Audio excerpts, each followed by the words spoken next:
What's good, YouTube? It's your boy, Blue Blood Sports TV, back at y'all with another one.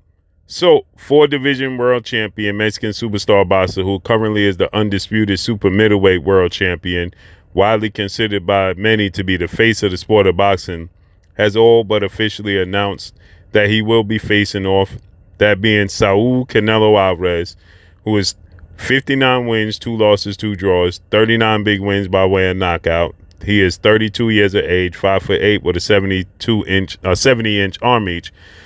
Announces that he will be facing off against undefeated 2-division world champion, former unified junior middleweight, now the reigning WBC middleweight world champion, superstar boxer Jermall Lions Only Charlo. Jermall Charlo is 32 wins, no losses, no draw, 22 big wins by way of knockout.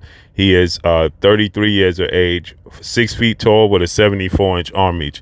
Canelo Alvarez, as you can see here on this post and in this picture, he says, "See you soon. See you in September.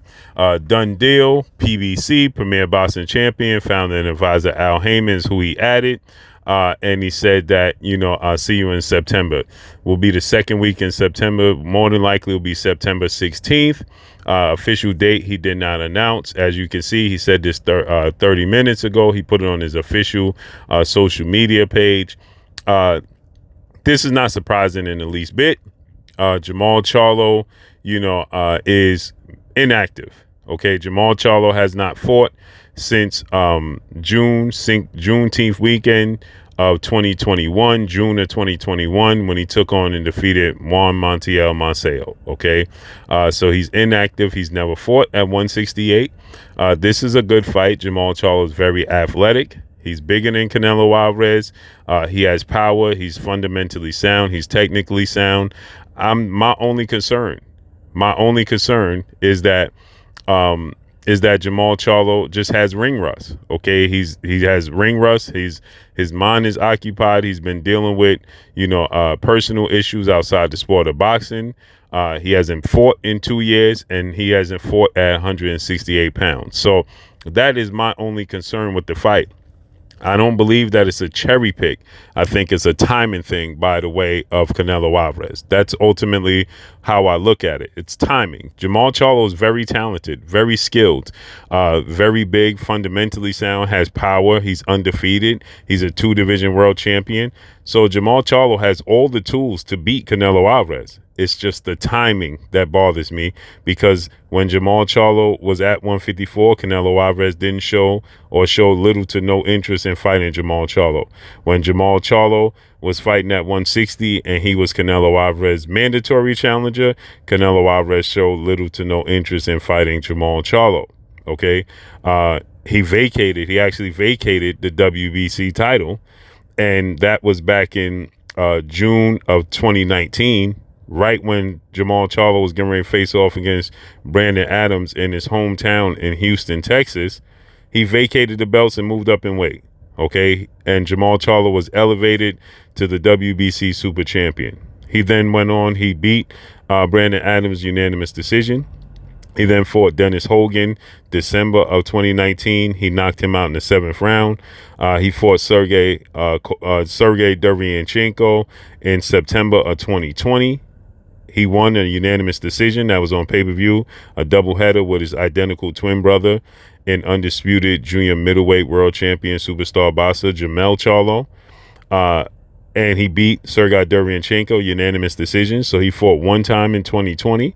Then in 2021, June of 2021, he took on Juan Montiel. He won a unanimous decision, and we have not seen him in the ring since then.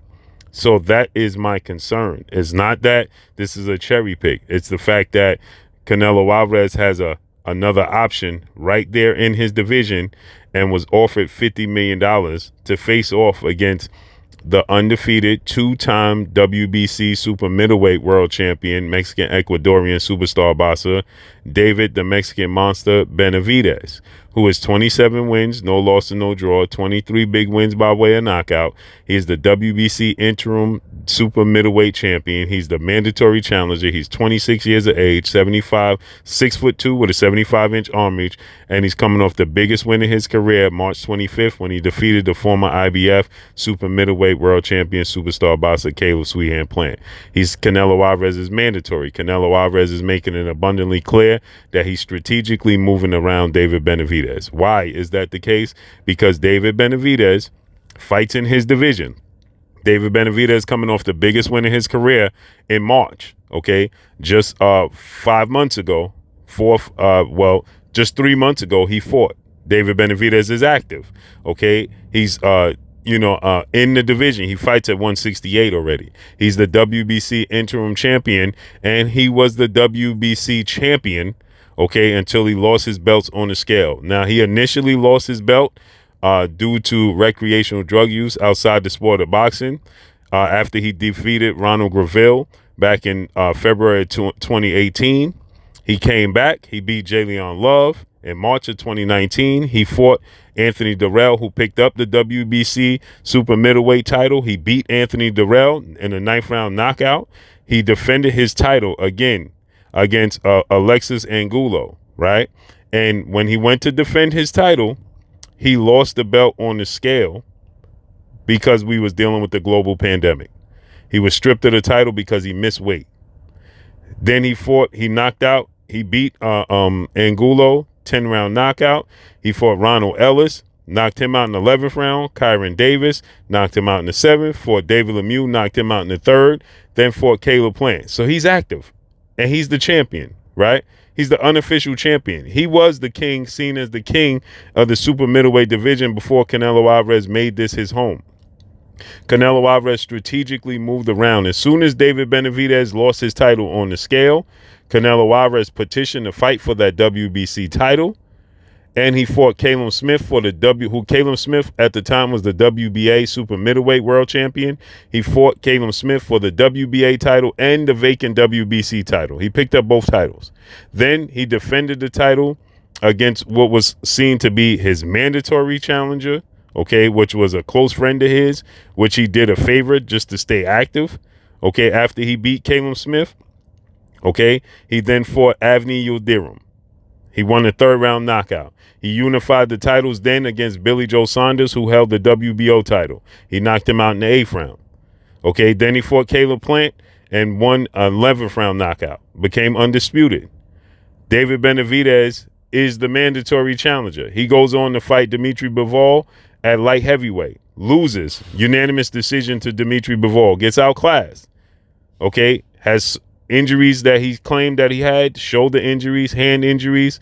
He had surgery on his hand. He came back. He fought Gennady Triple G Golovkin in a trilogy match. Golovkin's first fight at 168. He beats him. Then he fights John Ryder in May of this year. He beats him. Unanimous decision. Still doesn't give David Benavidez the opportunity. Still doesn't give him, who's the WBC interim and a mandatory challenger, doesn't give him the opportunity.